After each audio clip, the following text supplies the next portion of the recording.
Damas y caballeros, tengan todos ustedes muy buenas tardes. Extendemos nuestro saludo a los miembros de la mesa de honor que nos acompañan el día de hoy, el congresista de la República y primer vicepresidente del Congreso de la República, el doctor Fernando Miguel Rospigliosi Capurro, al señor Carlos Mota Quispe y al abogado doctor Gonzalo Ernesto Gil Oliveira.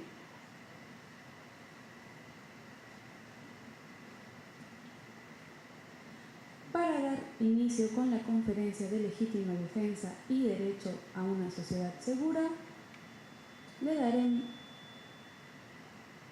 las palabras de inauguración y bienvenida a cargo del congresista de la República y primer vicepresidente del Congreso de la República, el doctor Fernando Miguel Rospigliosi Capurro.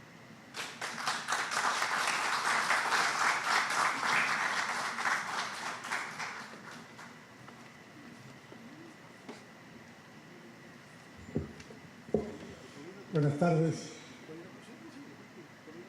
Muchas gracias por su asistencia a este evento donde tratamos el tema de legítima defensa, que es un asunto muy importante hoy día. Cuando tenemos un avance de una delincuencia cada vez más violenta, la legítima defensa de los ciudadanos se torna un asunto crucial.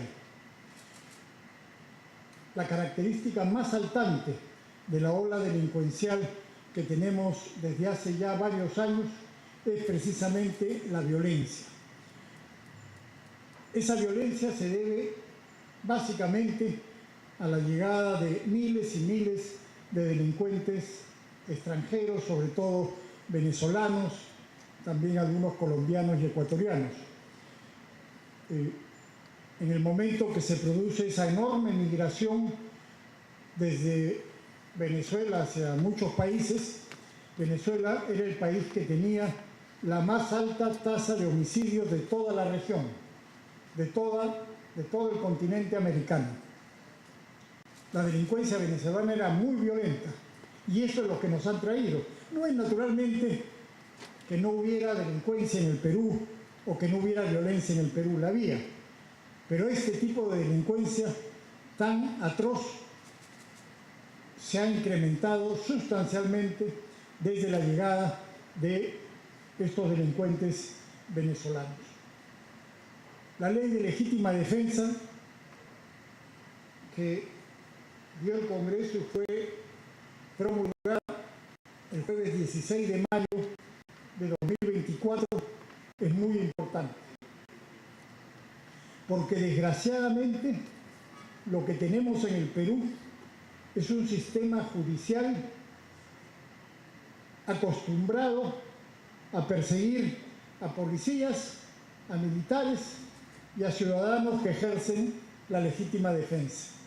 Por eso esta ley era tan importante. Y esta ley establece cosas claras, sencillas. Está exento de responsabilidad penal el que ejerce la legítima defensa. Exento de responsabilidad penal. Es decir, desde la promulgación de esta ley no puede suceder lo que ha venido ocurriendo sistemáticamente en el país, que ciudadanos que hacen uso de un arma para defender su vida, su integridad, su patrimonio, son perseguidos y a veces encarcelados. La ley también establece otro tema muy importante. Se excluye para la valoración de este requisito el criterio de proporcionalidad de medios. Es decir, con este sistema judicial tan absurdo que tenemos, cuando alguien hace uso de un arma de fuego para defenderse de un delincuente que tiene un cuchillo y que lo puede matar, dicen, no es proporcional. Entonces, si un asesino, un criminal ataca a uno con un cuchillo y uno tiene un arma, no podría usarla. Tendría que buscar un cuchillo para enfrentarse al delincuente. Eso es absurdo, pero así ha funcionado el sistema judicial peruano. Cuando fui ministro del Interior, la segunda vez, en el año 2004, dimos una ley, propuse desde el gobierno y fue aprobada por el Congreso, una ley que excluía la proporcionalidad y establecía la racionalidad.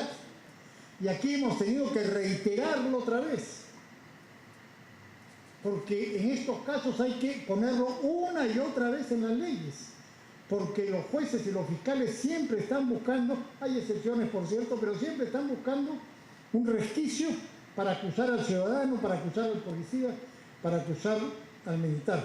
Dicho sea de paso, también hemos eliminado la proporcionalidad para la policía.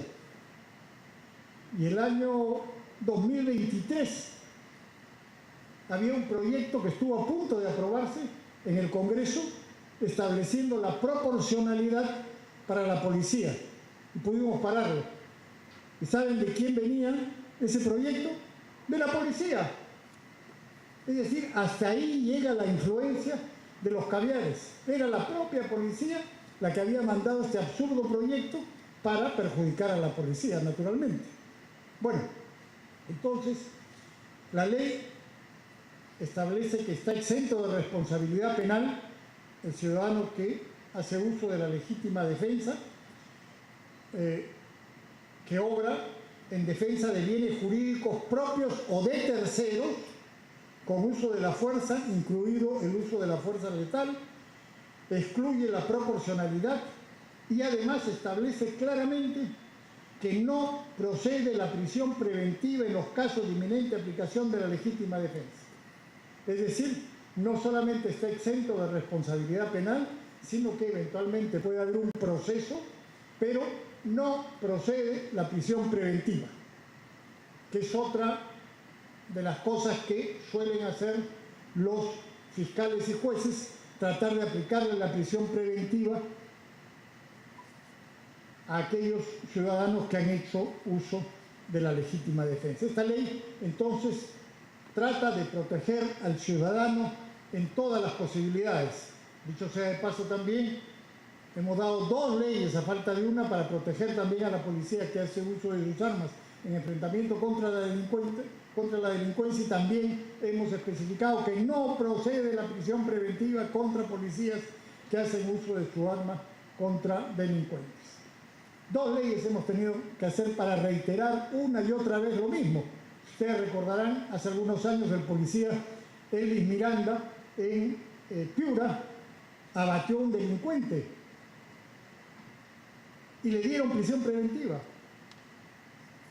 Es increíble cómo funciona este sistema judicial para perseguir a los ciudadanos honrados y a los policías y militares que hacen uso de sus armas en defensa del orden público o de otros ciudadanos. Tenemos varios casos que se han conocido últimamente. Está el del señor Denilson González, un trabajador del municipio de Villa María del Triunfo que fue asaltado por delincuentes y abatió a uno de los delincuentes que intentaba robarle. Ese es un caso donde la policía actuó correctamente, muy importante. A veces la policía actúa mal y a veces actúa bien. En este caso actuó correctamente la policía de Villa María del Triunfo. El señor Denilson González fue llevado a la DEPINCRE de Villa María del Triunfo, que la DEPINCRE es la que realiza las investigaciones, y ahí no estuvo detenido. Lo tuvieron en una sala.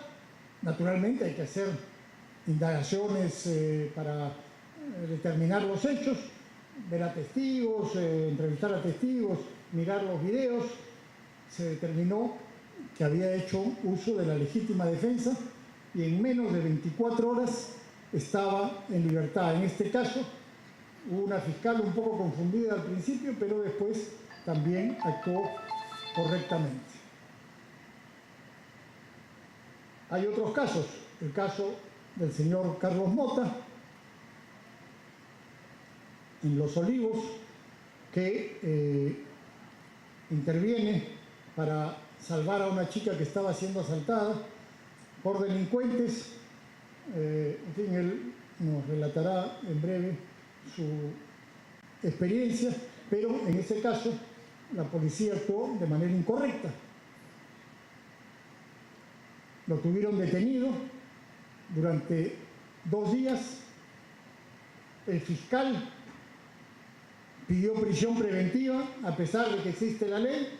Es un fiscal prevaricador, que tenemos que ver que avance un poco el proceso para poder denunciarlo.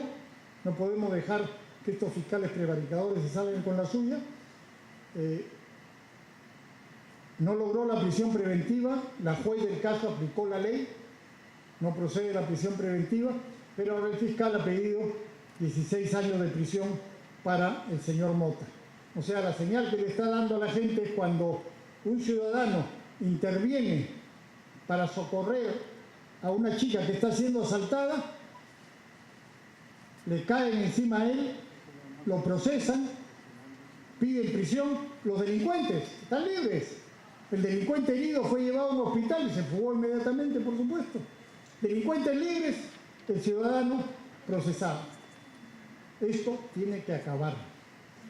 Él va a darnos una pequeña explicación de su caso, como digo, en representación de otros ciudadanos que también han sufrido situaciones similares. Estamos hablando del señor Roger Acevedo en Ancash, el señor Aldo Bahamonde. Es decir, hay varias personas aquí presentes que han sufrido estos problemas, han atravesado por una serie de peripecias que no deberían ocurrir.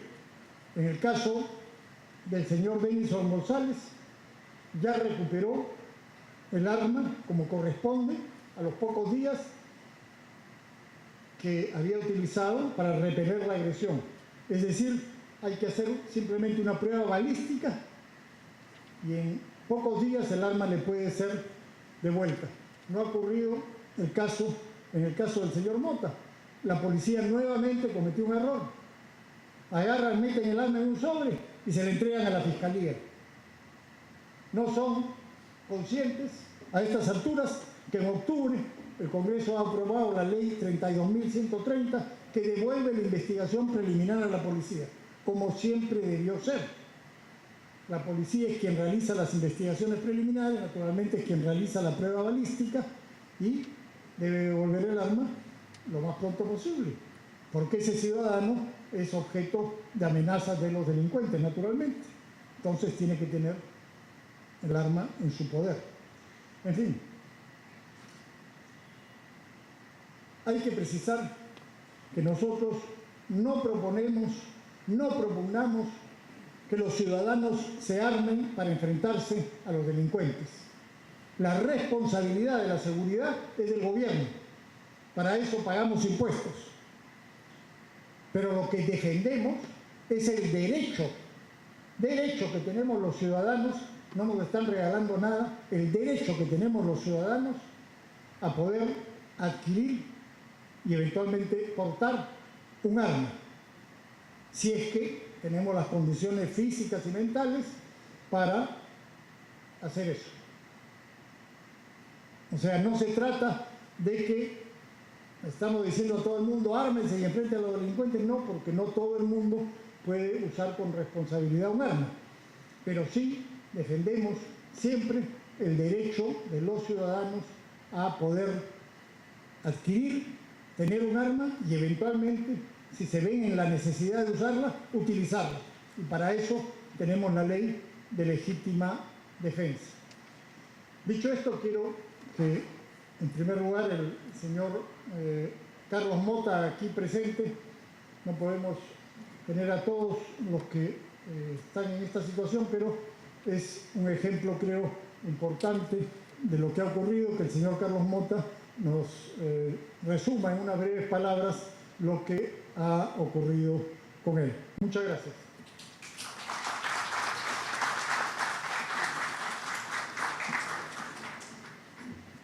Muchas gracias, señor congresista. A continuación tendremos el testimonio del señor Carlos Mota Quispe, un ciudadano que utilizó la legítima defensa para salvar su vida y la de terceros.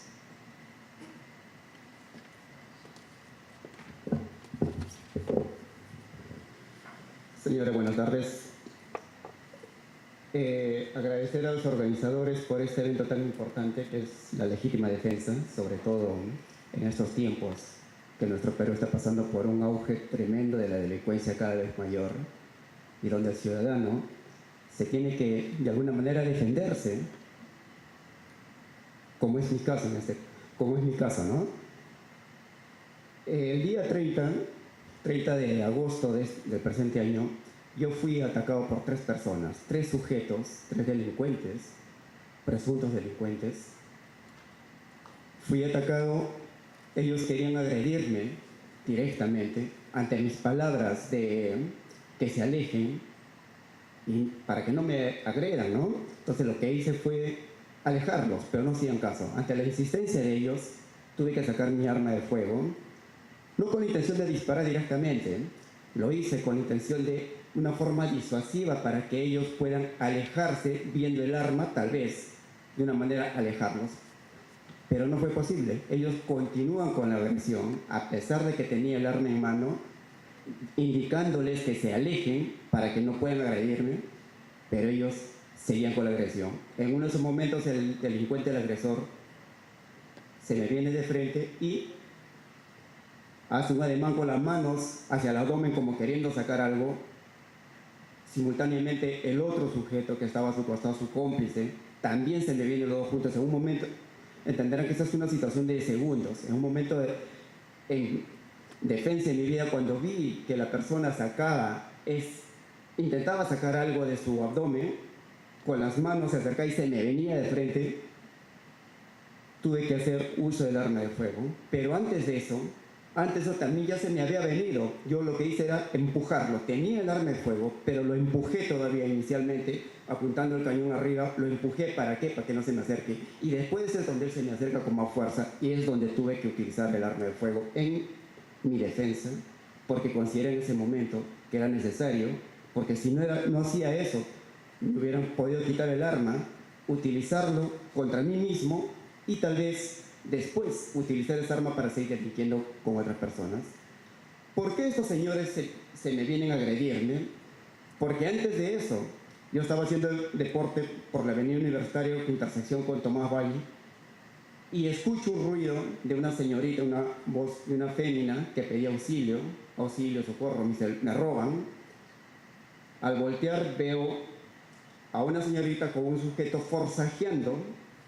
El sujeto quería quitarle algo de la mano y en ese forcejeo caen al suelo.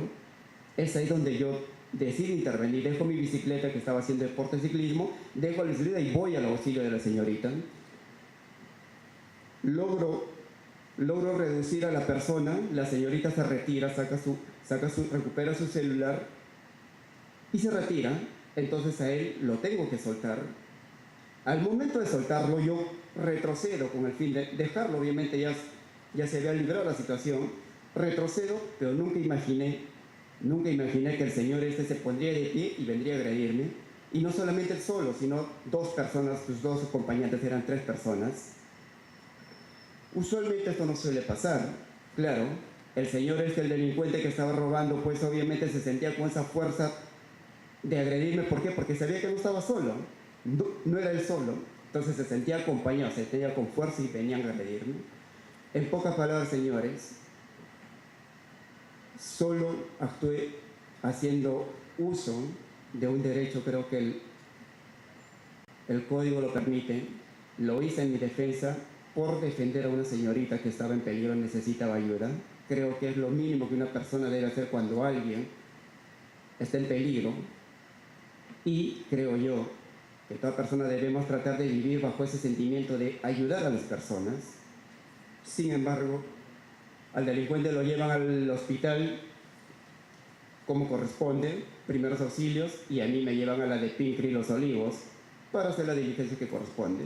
Me tuvieron en todas las diligencias casi 48 horas, 2 días, y después de eso me entero que formalizan la denuncia ante el juzgado y me pasan de la de Pincri, que ya pasé 48 horas, me pasan a la carceleta de fiscalía otras 48 horas. Prácticamente casi 4 días encarcelado, señores. Y el fiscalía estaba pidiendo pues 18 meses de prisión preventiva, considerando, según dice Fiscalía, que es un caso complejo para resolverlo.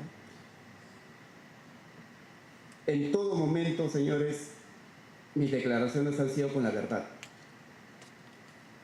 Todas mis declaraciones desde un inicio han sido con la verdad y confiado yo, porque en esa zona hay una cámara, en el mismo lugar hay una cámara de la municipalidad, ¿no? Supuse yo y confiaba en eso, en que las cámaras iban a registrar todo. Lamentablemente, al solicitar el video de la municipalidad, solamente registra los hechos, pero después del acto, después del disparo, en el mismo momento no registra. Entonces, de alguna manera, no me está ayudando mucho. Bueno, son todos los sucesos que ha pasado y bueno, gracias por escucharme.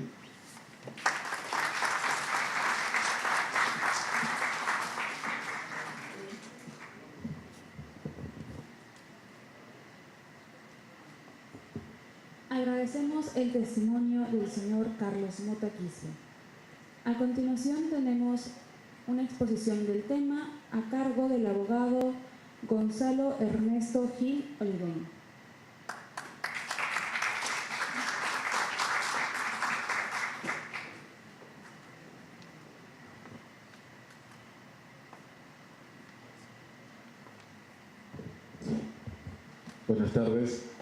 Buenas tardes con todos, bienvenidos. Agradecer al congresista por la oportunidad. Sabemos que siempre ha estado comprometido con apoyar a la ciudadanía en este momento en el cual la violencia está cada vez más intensa. El que les habla es portador legal de arma de fuego hace más de 25 años. El que les habla está en este circuito viendo la parte penal, viendo lo que es armas y municiones, y tenemos una visión bastante cercana de esta situación. La ponencia es sobre legítima defensa. Una primera aclaración es que mucho asociamos la legítima defensa a las armas de fuego, cuando la legítima defensa puede ser ejercida por cualquier medio, no necesariamente con un arma de fuego. Hay ideas centrales que tenemos que tener claras. La primera es que es un concepto netamente jurídico, está en la norma, está descrito, está tipificado de una manera puntual y concreta. Se desconoce, pero es muy esencial saber que se desprende del derecho a la vida. No es un derecho accesorio, no es un derecho de segunda generación, es un derecho de primera generación constitucional que se desprende del derecho a la vida, a defender la misma vida.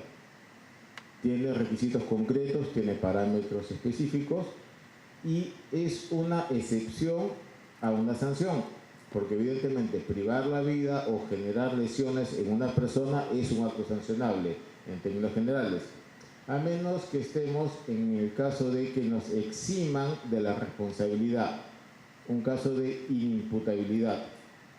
Si es imperfecta, de reducción de la sanción en todo caso. Entonces, esas son ideas que vamos a desarrollar a lo largo del camino.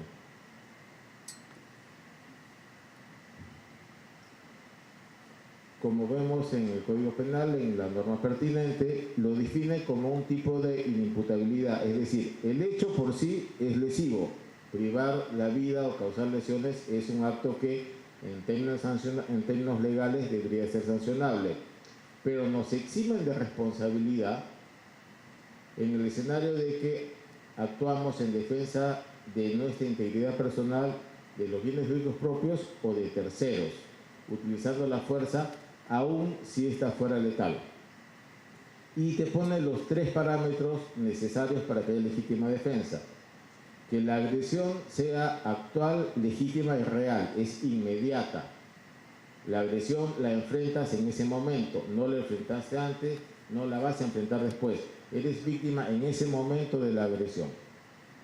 Lo segundo es la necesidad racional del medio empleado. Ya no se habla de proporcionalidad, como muy bien explicó don Fernando, que era un disparate, porque venía un delincuente con un cuchillo de 30 centímetros y tú tienes que, un ratito, voy a tener uno más grande o uno igualito porque el mío es más grande que el tuyo.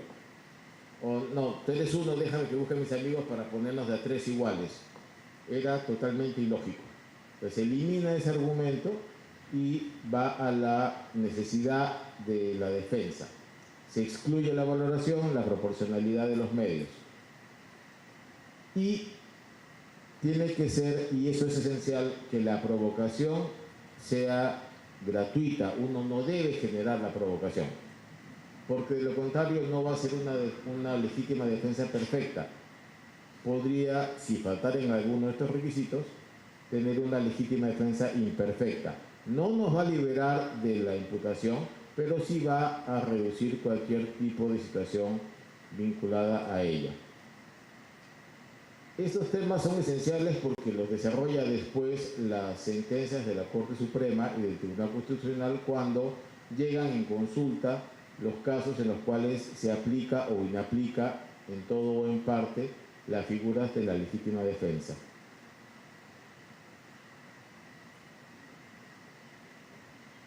En la ley que bien explicó don Fernando, es esencial el cambio que ha habido porque ahora el arma queda retenida solo 48 horas para la prueba balística y luego se la tienen que devolver.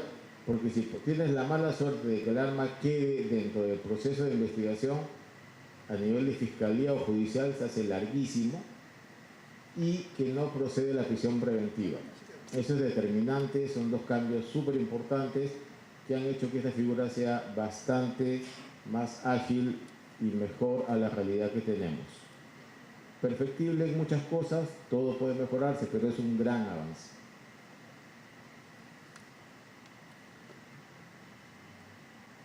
Una de las figuras que a mí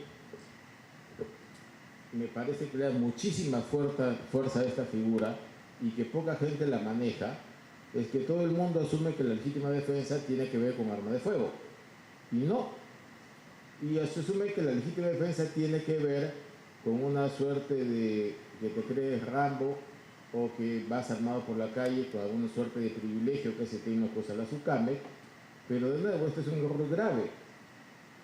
La Iglesia Católica, a través de los dos últimos papas, ha sacado documentos papales, encíclicas, que dan un nivel de derecho canónico a la legítima defensa. Juan Pablo II fue el primero de ellos.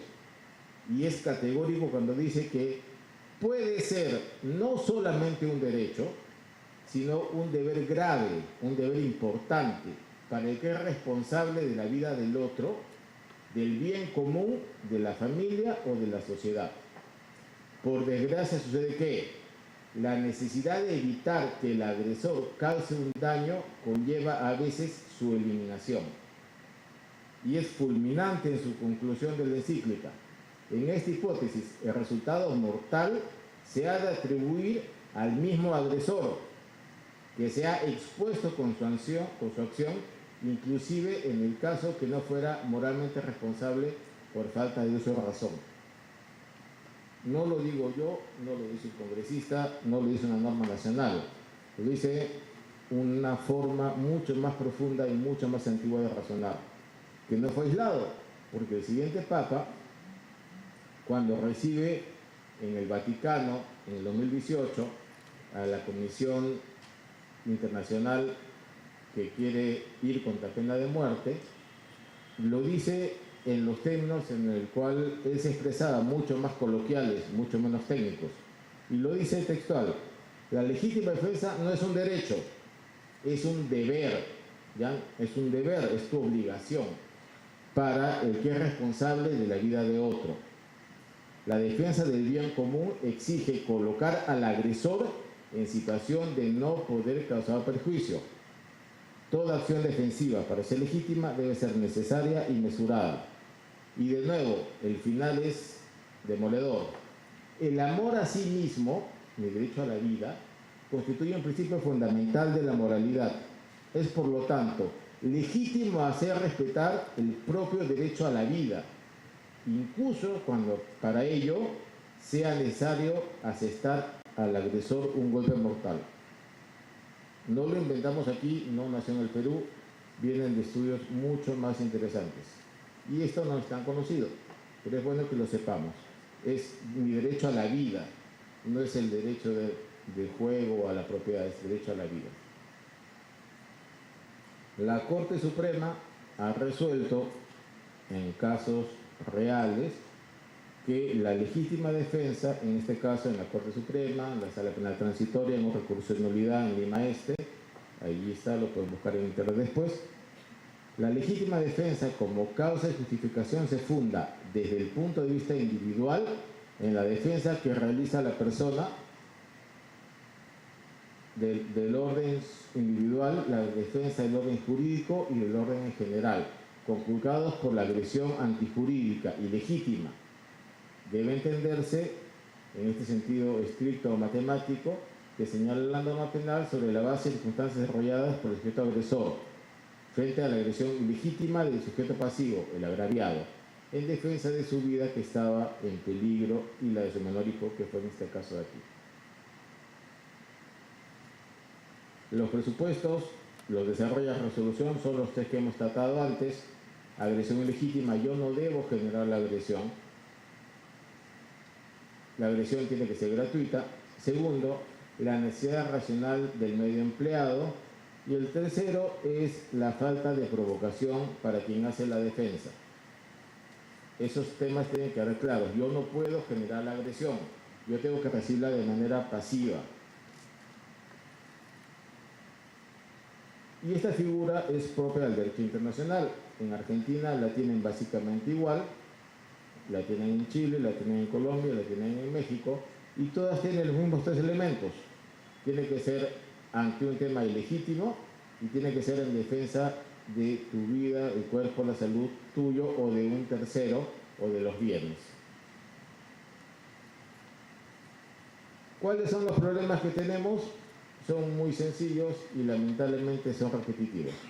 El primero es el desconocimiento y la ignorancia, por no calificar eventualmente de mala fe, de los operadores que ven estas cosas. Permanentemente vemos en medios de comunicación personal policial que dice que el calibre 9 Parabellum es exclusivo para Fuerzas Armadas. ¿Por qué? Porque se llama Parabellum. Bueno, eso no es así, desconocen la norma. Hace años, con la nueva ley, el Parabellum es también para civiles. En la misma línea plantean que las municiones de punta hueca están prohibidas porque son inhumanas y son muy dañinas, cuando de nuevo desconocen la norma. La norma varió de las balas sólidas enchaquetadas que sobrepenetran a una munición que se llama de punta blanda o punta hueca, que solo agrede y queda en la persona que recibe el disparo, no se lleva a los que están atrás, no sobrepenetra. Este desconocimiento es mucho más complicado. En el caso anterior, de abajo tenemos un coronel que decía que los fusiles disparan a 8 kilómetros. Debe ser en otro lugar porque no está documentado para nada. Nuestra presidenta que dice que hubo el tema de las balas Dum Dum, que son una leyenda de hace años de la guerra, cuando India fabricaba esas municiones, hace años que no se fabrican, no existen. Y el tema de las carabinas de aire, vemos que sacan carabinas de aire de quebrar, que son las más básicas, y que la policía dice que son armas de guerra y de alto poder porque tienen una mira telescópica. ¿Cuál es el problema más grave que enfrentamos? Que el propio desconocimiento es cuáles son los límites. Los límites lamentablemente son difusos. Si yo recibo la agresión, yo la repelo, ¿cuándo deja de ser agresión? Cuando el agresor se sube en su vehículo, en su moto y escapa con mi patrimonio. Ahí hay un tema de límites. Yo no debo ir a perseguirlo, no debería. Si yo sufrí la agresión, ya no la tengo, yo no debería exponerme, estoy perjudicando mi legítima defensa. La clásica, disculpando mi torpeza, de que se ponen boca a boca en los vehículos, que alguien cerra a uno, que cerra al otro, que se bajan y se van a las manos, se insultan, ahí tampoco vas a tener legítima defensa, porque tú eres parte de la situación. Esos son básicamente los parámetros que complican la aplicación de esto. En la casuística tenemos, ya le hemos dicho, el 9-10 de 2018 Lima Este, que ya lo hemos planteado, están los 3 requisitos del legítimo defensa. El caso muy sonado de las 2 hermanas en Huaura, que eran materia de agresión y violación, y la cual una de las hermanas causa la muerte del delincuente, por todos conocido. Y el último, que ha sido el caso del señor Minés. ¿Por qué es emblemático el señor Minés? Porque todos los que estamos en el circuito lo conocemos. Es un armero, ha sido de las Fuerzas Armadas, es muy centrado, venía a hacer unas compras del centro de Lima y se encuentra con la manifestación de esta generación Z, que tienen todo su derecho a manifestarse pacíficamente, así como el señor Beto, de circular por libre tránsito en el país, y se encuentra con esta turba que ha generado 2 temas objetivos: moler a golpes a un policía en el piso, y está filmado en redes sociales, e incendiar el local de la Corte. Entonces, ¿qué marcha pacífica de una generación de jóvenes termina en estos actos vandálicos? Evidentemente, el señor Beto recibió el apoyo de muchas personas, incluyendo a don Fernando, se hizo como se debería hacer, pero de todas maneras hubo el incidente inicial. Creo que para que el mal triunfe son necesarios que los buenos no hagan nada, y con eso, don Fernando, quedaría a vuestra disposición en lo que sea pertinente.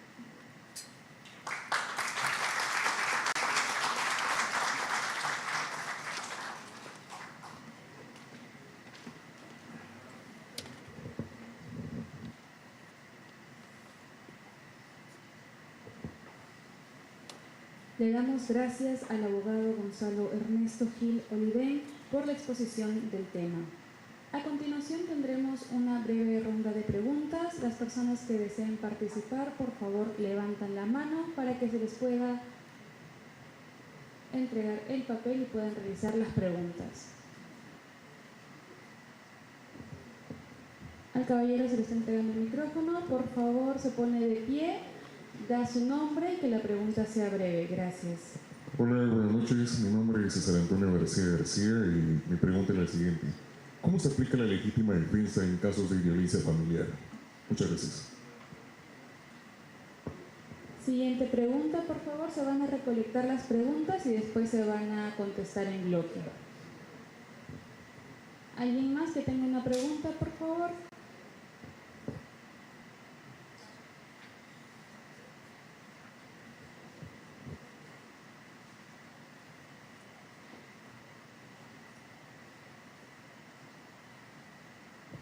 Vamos a leer las preguntas. Dice, ¿de qué manera capacitan a las fuerzas del orden para el uso correcto de la ley de legítima defensa, teniendo en cuenta la coyuntura actual en la que existe el racismo y xenofobia? Siguiente pregunta. Sabiendo la coyuntura actual respecto a la Policía Nacional del Perú, ¿de qué manera se puede garantizar la transparencia en una investigación preliminar dirigida por la policía, si el imputado forma parte de su institución?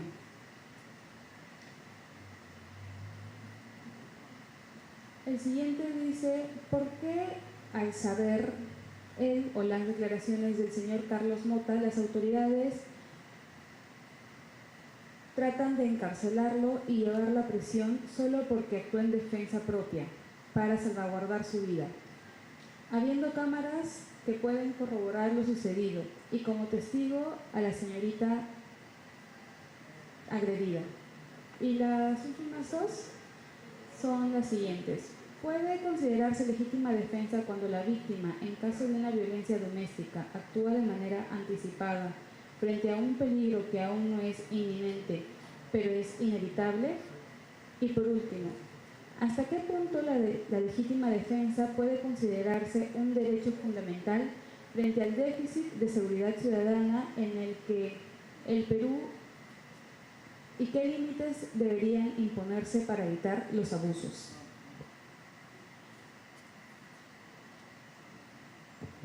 Le damos la palabra al abogado o al congresista para que puedan dar las respuestas del caso.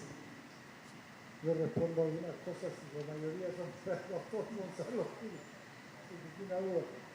Ojo, la ley de legítima defensa es para civiles, no es para las fuerzas del orden, no es para policías. Como dije antes, en el caso de la policía, hemos dado recientemente 2 leyes estableciendo cosas similares, pero específicamente para la policía y para las Fuerzas Armadas. Es decir, no hay prisión preventiva en caso de que usen sus armas y además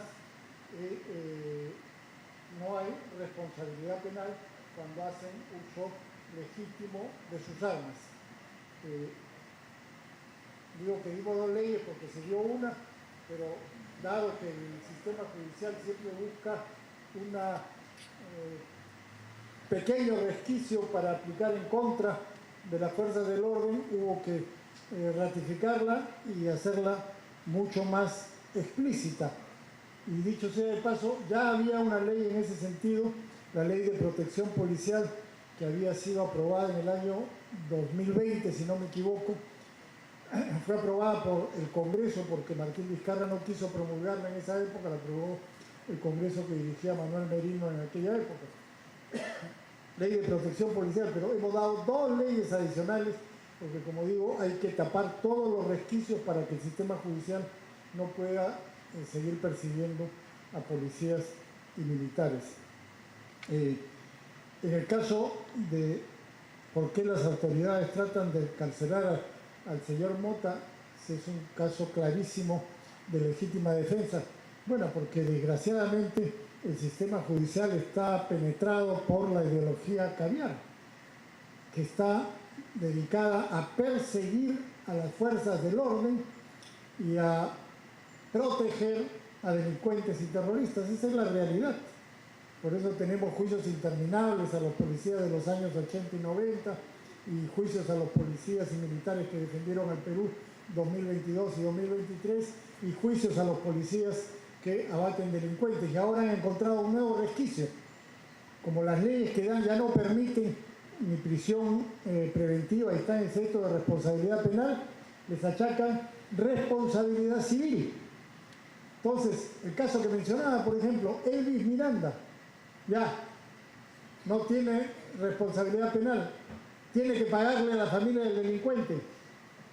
Un policía que gana sueldos muy reducidos y a veces le ponen 20.000, 30.000, 50.000, 80.000 soles de reparación civil. El policía termina pagándole al delincuente.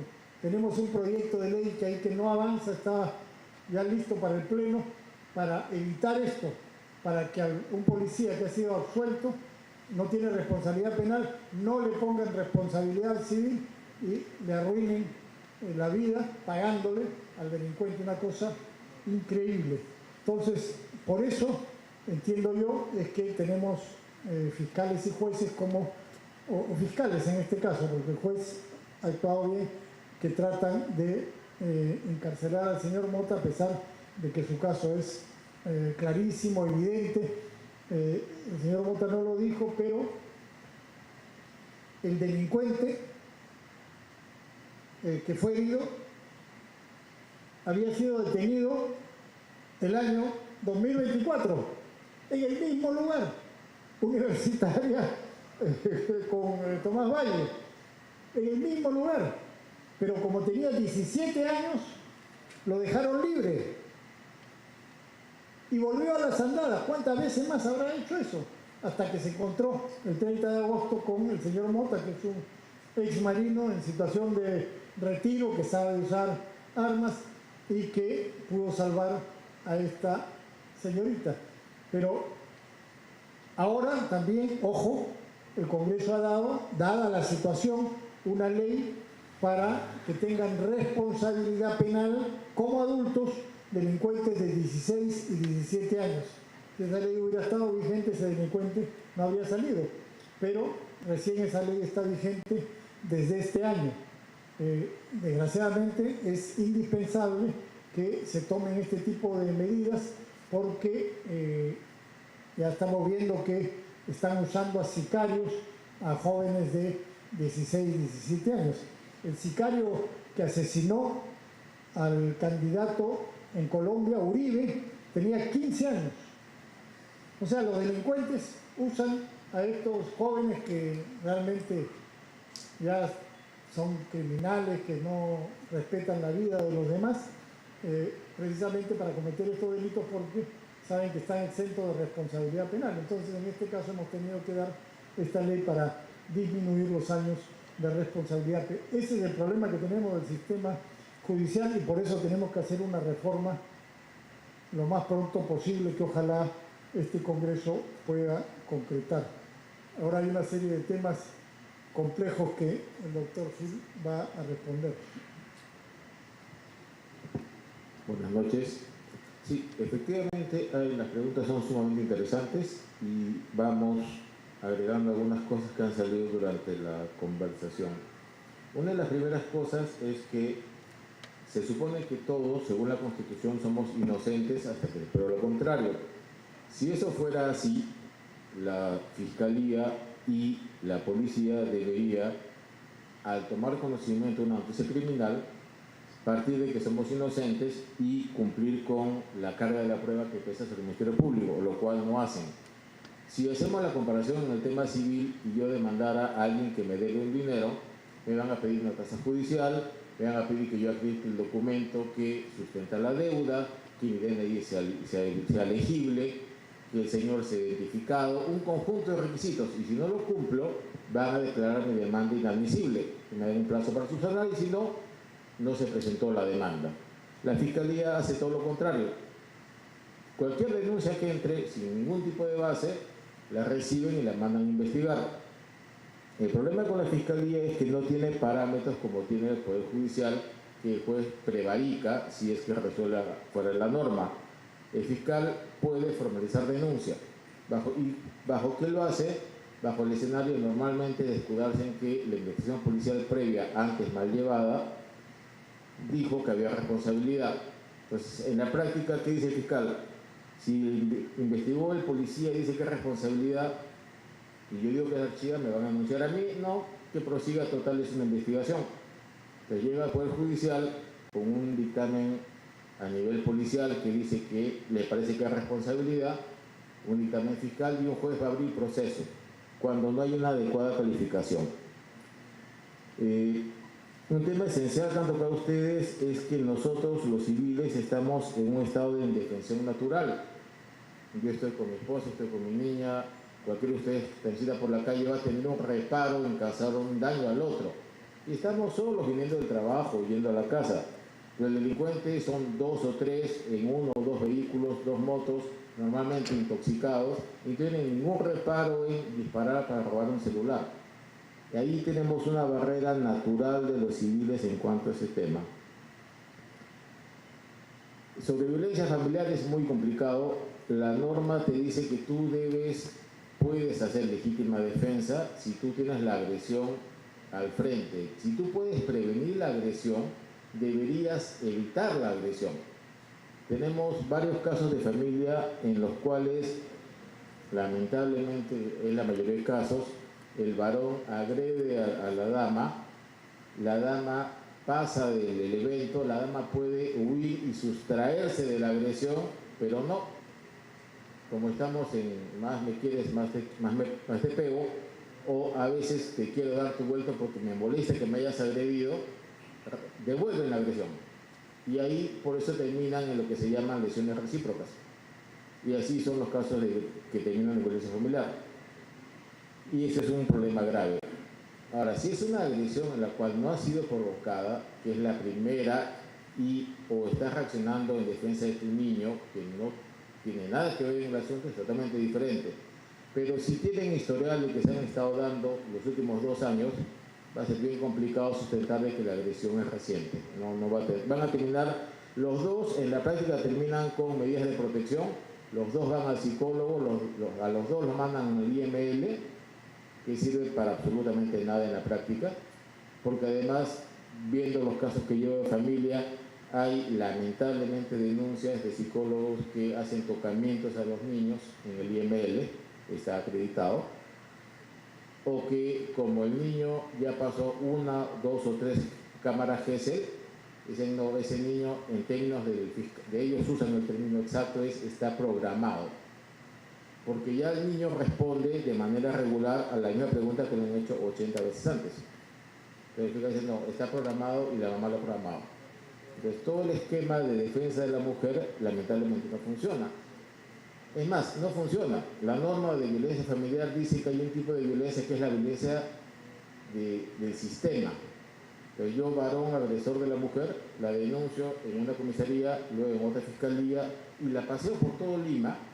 La dama tiene que ir a cada sitio donde yo he puesto la denuncia y cada denuncia es independiente. Y la norma te dice que tú podrías alegar eso como un acoso a través del sistema judicial.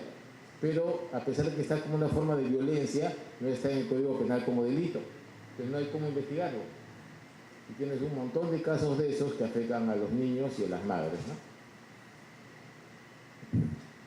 ¿Qué más había por ahí? Básicamente eso es lo que han planteado ustedes. ¿Por qué al caballero lo han seguido disculpando mi torpeza, complicando, atormentando, incomodando? Por la cultura, gracias, por la cultura que tenemos en el país. El señor entró en defensa, como cualquier buen varón, de una dama en problemas. La dama desapareció. Ahora que el señor necesita de la dama como testigo para decir que ella fue agredida, la dama desapareció. Obviamente por miedo de que el agresor vaya a ir contra ella, como le ha pasado y cuál es el miedo del señor Aldo, de que los agresores no tienen reparo en después seguirte y perseguirte 1, 2, 3 meses después. Ellos no tienen ningún estómago, disculpando el término, de continuar con los actos de violencia. Nosotros sí, vamos a sacar a los hijos del colegio, vamos a mudarnos de ciudad, vamos a vender la casa. ¿Cómo haces eso? Bueno, ya acabamos de tocar la violencia doméstica. Acuérdense, no puede ser preparado, tiene que ser un tema que haya pasado inmediatamente. No puede haber un tema de ensayo, no puedes haber pensado cómo, disculpando, vas a causarle daño al hombre que te pega por el vez número 25. No funciona, porque ahí sí tú tienes todo el razonamiento para prepararte, y eso ya no es legítima defensa, ahí tienes premeditación. Eso no va por legítima defensa. Bueno, ya hablamos de la dama que lamentablemente en lugar de salir en defensa del caballero para dar la testimonial de que le intentó ayudarla, desapareció, como seguramente por miedo lo ha hecho. En la investigación policial hay muy buenos elementos y como lamentablemente en toda la sociedad también hay no tan buenos, vemos todos los días, ¿no?, que ya no solo hay elementos de la policía que hacen la actividad delictiva operativa, vemos que muchos organizan o lideran la banda y eso afecta terriblemente la credibilidad de la institución. Hay excelentes oficiales, excelente personal policial, portar el uniforme es un honor y debería cuidarse, pero es parte del país. La policía no flota en el aire, ni la policía, ni el Poder Judicial, ni la Fiscalía, están inmersos en la sociedad. Si tenemos una demolición de la civilidad y de la institucionalidad, vamos a enfrentar temas de ese tipo. Y eso es básicamente todo lo que... Bueno, el tema del racismo y la xenofobia no es ninguna variante a la legítima defensa, van a tener los mismos escenarios, agresión inmotivada, tiene que ser reciente y tiene que haber justificación para yo repeler. Como, bueno, esto es más rico en la realidad que en la fantasía. Yo venía entrando en la tarde y el señor muy amable en la puerta me pide que yo interno mi arma. Me dice, yo creo que hay que tener 2 documentos con las armas, ¿no? Claro, su licencia y su tarjeta. ¿Y cuál es cuál? Le expliqué cuál era cuál. Me dijo, pero mi licencia se ha vencido. Y ahí la ha renovado, sí, pero no la tengo. Si uno maneja el auto y tiene brevete por si lo intervienen, ¿cómo vas a portar un arma y no tener tu licencia? Hay parámetros y parámetros ahí. Los que portamos armas de fuego tenemos que tener muchísimo más control y mucho más cuidado en muchas cosas. Hay prohibiciones. Yo no puedo tomar un trago y portar el arma, está expresamente prohibido. Yo no puedo usar el arma para asustar o apabullar al otro, porque entre otras cosas eso es suicidio, porque yo voy a sacarlo para asustar al que está al frente, yo solito, y ellos son 3 drogados en 2 vehículos y una moto. O sea, yo no voy a sobrevivir a la agresión de ellos. Yo estoy circulando, yendo a mi casa, y ellos me están esperando, me están pasteando para robar, etc. Yo no espero la agresión, yo la sufro. Ellos la están haciendo sistemática. Además, si me han puesto en el mapa lo que se ya te han pasteado, como se dice en la jerga, ya saben cuál es tu ruta, cuál es tu placa, por dónde circulas. Entonces tú no estás preparado para eso, tú tendrías que estar mentalmente preparado para cambiar de ruta regularmente, no ir por los mismos lugares, etc. Pero es imposible vivir así, pues. Y ahora ya eso no basta, porque yo puedo estar con mi señora y con mi hija tomando un café, y al señor que está a mi costado lo balean, y yo como si se voy a cobrar igual. O sea, está muy complejo, como dijo Juan Fernando, el tema de la delincuencia.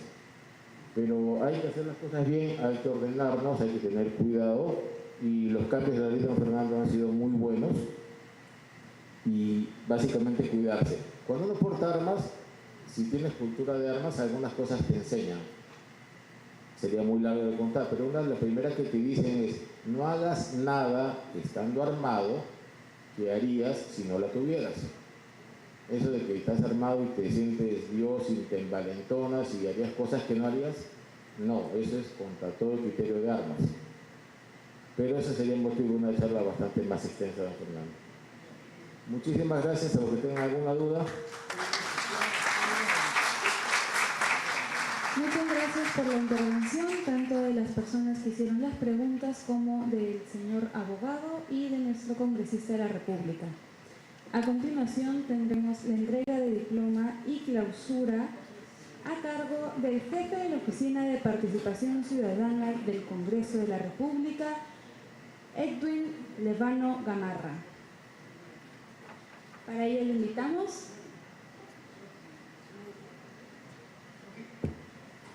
La primera vicepresidencia y la Oficina de Participación Ciudadana del Congreso de la República otorga el presente diploma a Gonzalo Ernesto Gil Olivén, abogado, en reconocimiento a su valiosa participación como expositor en la conferencia Legítima Defensa, el Derecho de una Sociedad Segura, realizada en el Auditorio Alberto Andrade Carmona del Congreso de la República, en el marco de las actividades de la Oficina de Participación Ciudadana del Congreso de la República.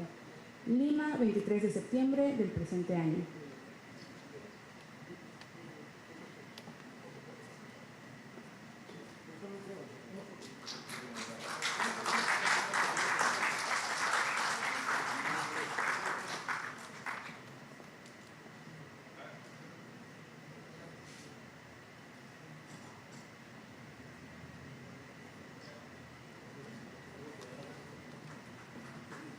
A continuación tendremos las palabras de clausura a cargo del jefe de la Oficina de Participación Ciudadana del Congreso de la República, Edwin Levano Gamarra.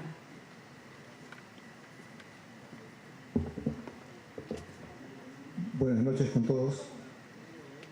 Señor congresista Fernando Rospiglioso Capurro, primer vicepresidente del Congreso de la República, distinguido expositor doctor Gonzalo Gil Olivén, estimados asistentes.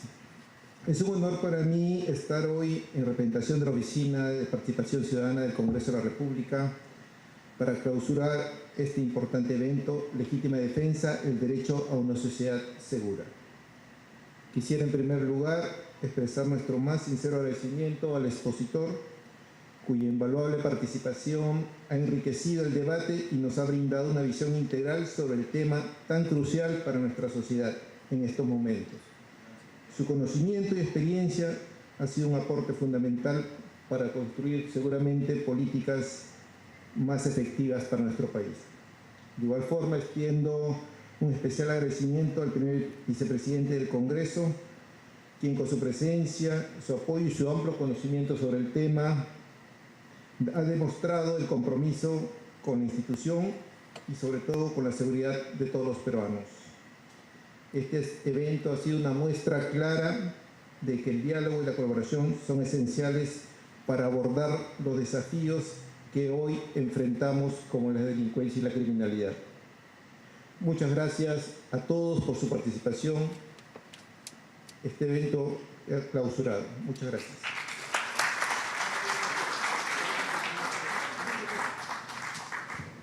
Invitamos a la mesa de honor y al jefe de la Oficina de Participación Ciudadana del Congreso para una foto protocolar.